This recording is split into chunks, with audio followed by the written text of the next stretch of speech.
Welcome back, everybody, to another episode of The Short Thing. With this week, it's Ant-Mania, baby! It's all over the show.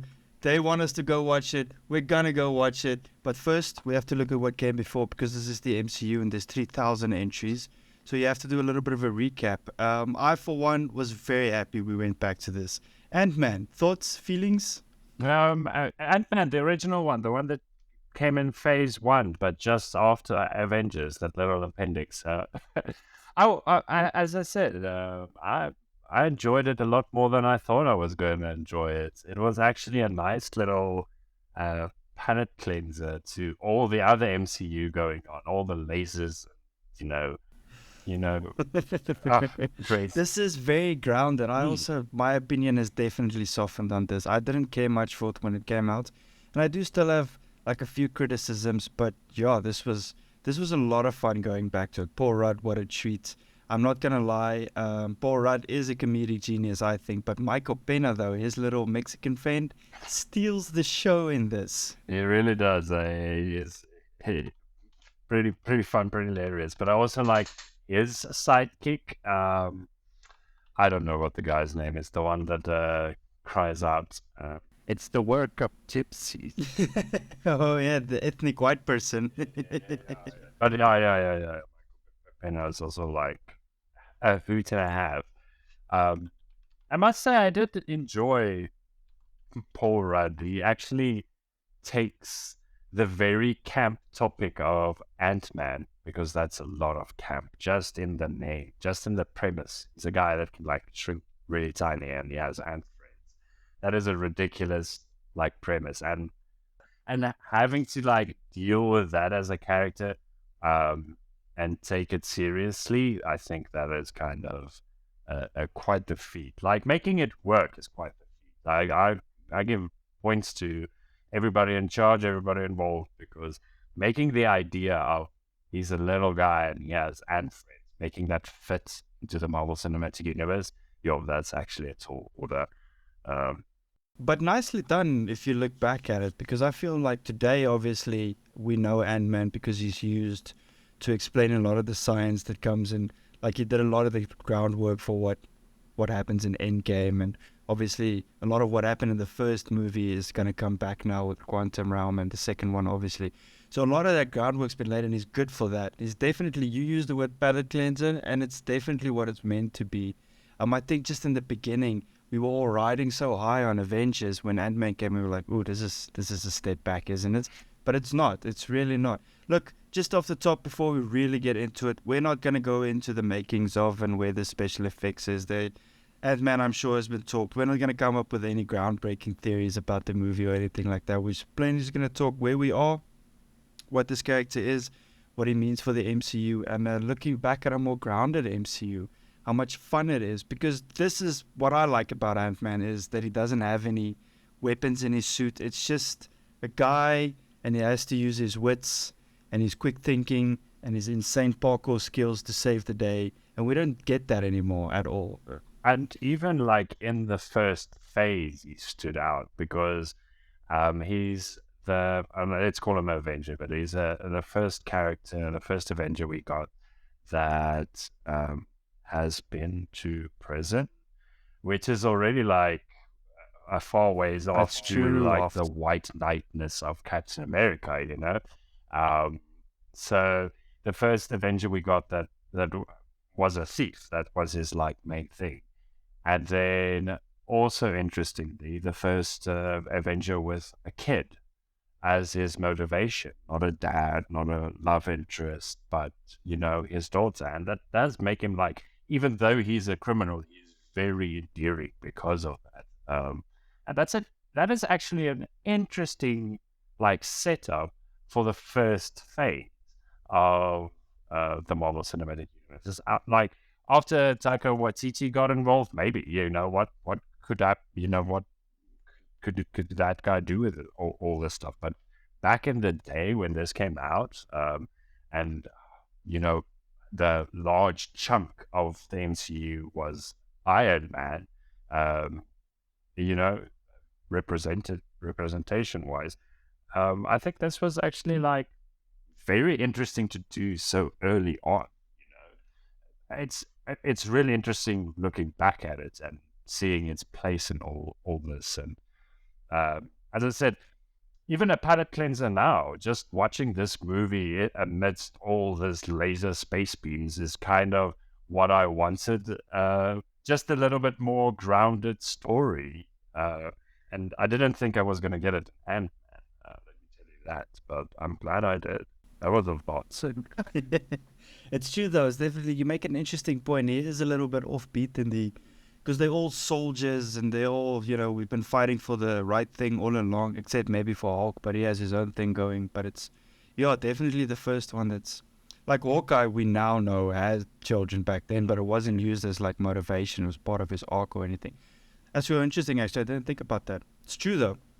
I do agree that Paul Rudd absolutely pulls this off, though, like 100%. But everybody does quite well.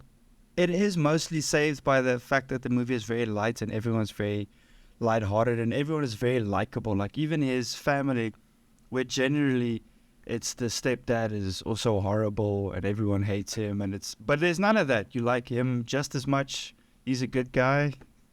Yeah, I guess the only guy is Darren Cross. He's so like obviously a major douchebag.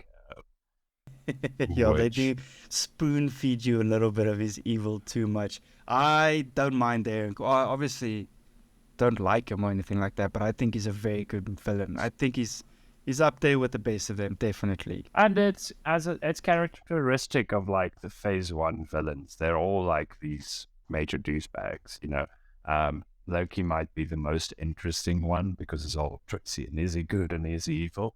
But if you think like it's Red Skull, it's Jebediah, is that the guy in Iron Man 1?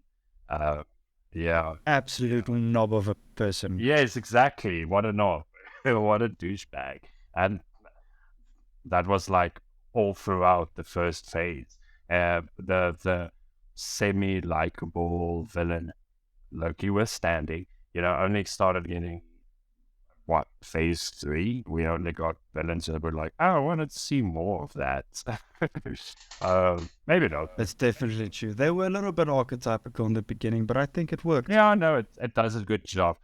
It's one of those things that you can actually joke about because the first phase, the most interesting part about it is not the villains, it is the heroes. They're actually like very interesting.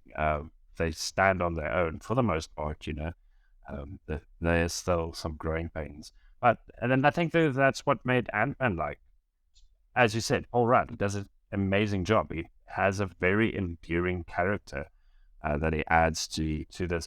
And yes, witty and quippy as well, like the rest, but that like goofy dorkiness actually like works out real well in contrast to the rest of the MCU.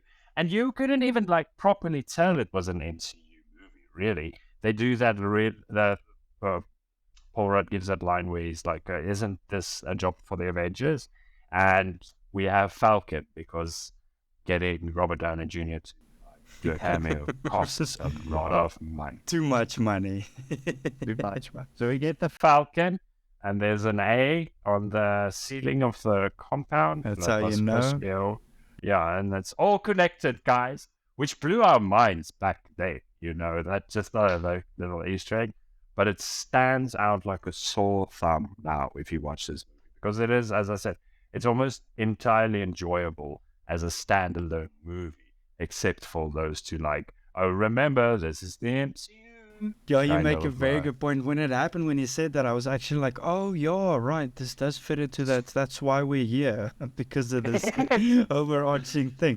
But I did forget for a second, like, he fits into, like, a bigger team. I really like the story. I like the groundedness of it. I'm not going to lie.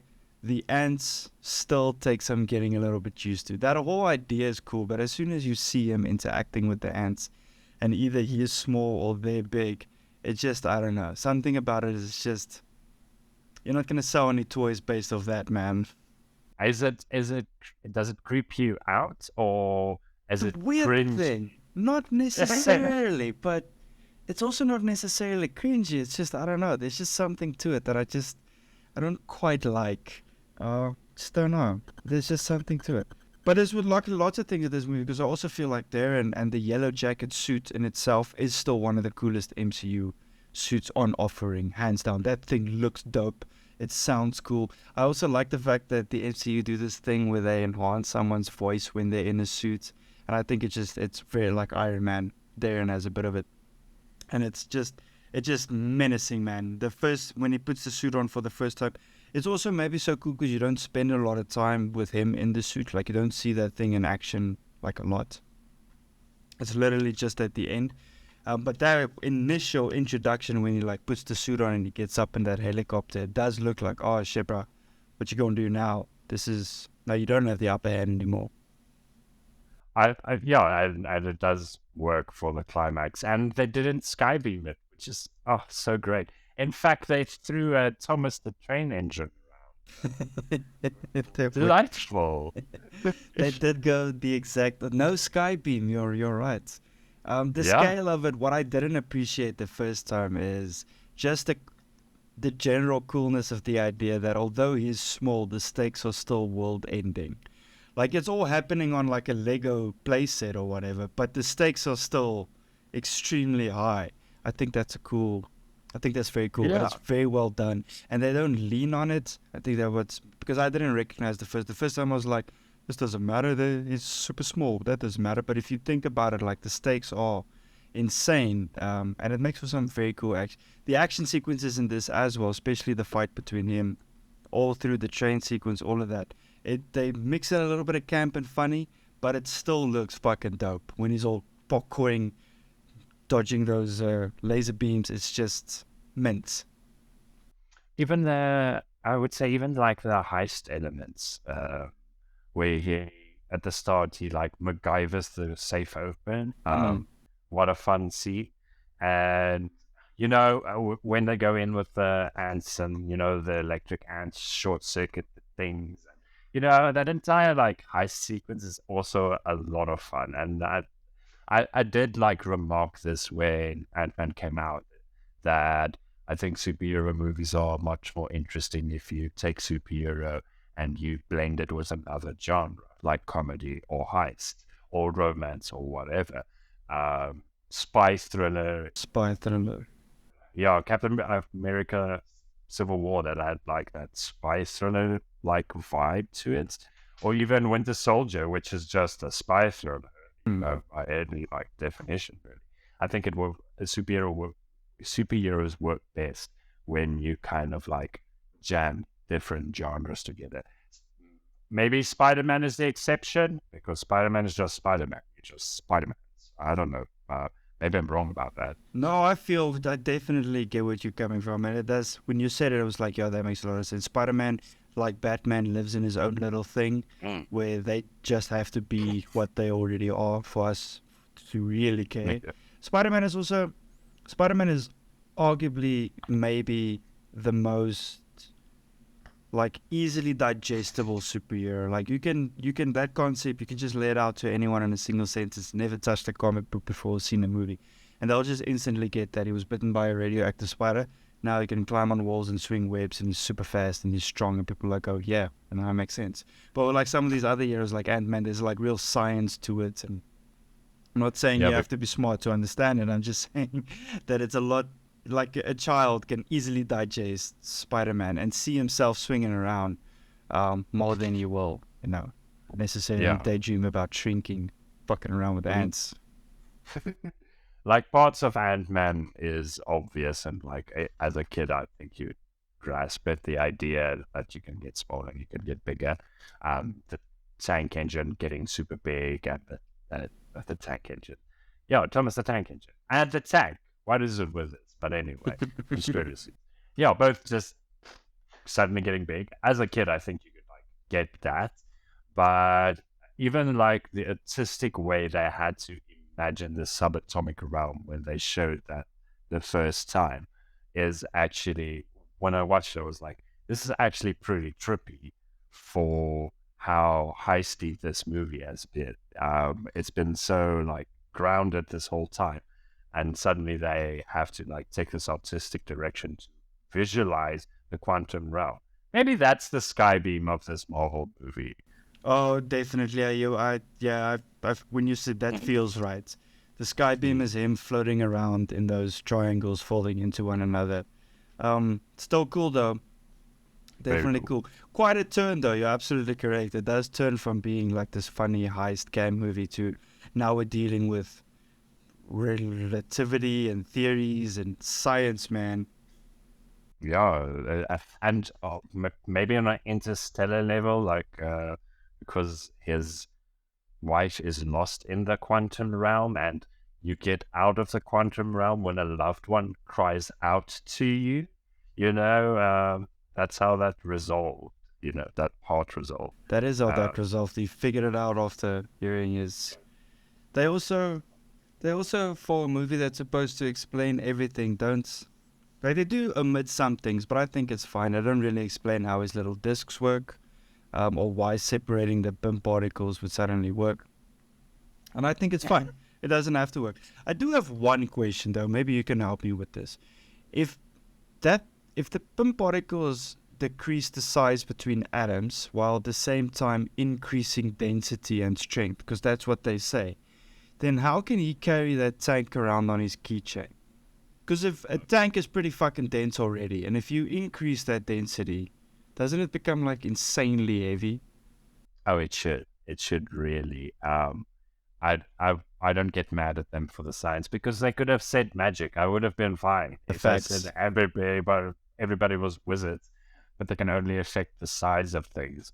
I would be like, yeah, I can buy that. Because no, it wouldn't. You would have like a, a a mass so small that yeah, it would like be unliftable, and because a tank is unliftable, so you haven't like changed what it weighs. You've only made it smaller, right? That's like the premise of it. That's how I So understand it as well. Because when he yeah, falls out of the bath, he like straight up cracks a tile when he lands on it. Meaning, like you don't crack tiles by just walking over them. exactly, because by making it dense in a smaller space, they've like concentrated the weight. So it would be even harder to lift that tiny tank than it would have been to lift a normal tank. Uh, Which is pretty hard already, as far as yeah, I know. I'm no scientist or anything, you know. I'm just a guy in a chair. So I don't know about that, but I don't let it spoil it too much, you know, for me. Yeah, no, me Um, neither. the other side, like if Thomas the Tank Engine gets really big, it would also be really light because he's made of plastic, so it's already light already, and now you're expanding it, you know, still not changing its weight, I guess. I'm guessing. And then it would be like a paper lantern, like Thomas the Tank Yeah, Engine, but that's just all. a No, we big. follow the same logic on this, definitely. Oh, Maybe someone will know and explain it to us in fine, hopefully passive aggressive detail in the comments below. okay. That's a. Don't make it passive aggressive. Aggressive. Make it dead. Make it clinical and dead inside. There's no human emotion. In fact, only give me the Chat GPT response. I don't want any human emotion. I'm getting off on a tangent. But that's it. All in all, still had lots of fun. Looking Yeah. forward to number 3, actually. I'm not going to lie. I didn't care much for number 2. If you like number 2 and think we have to get back, maybe we'll do it on fan response. We're not coming back to number 2. Maybe we'll do something for number 3 ahead in time. But yeah, what we'll definitely do is by the time the next Avengers roll around, we'll come back to this again to see if they're upholding their own laws for quantum realming. That we will definitely do as a little bit of fun. But thank Okay. you, Manan, as always. Thank you for joining me. This is lots of fun. Thank you, everybody, for listening. We'll see you next week.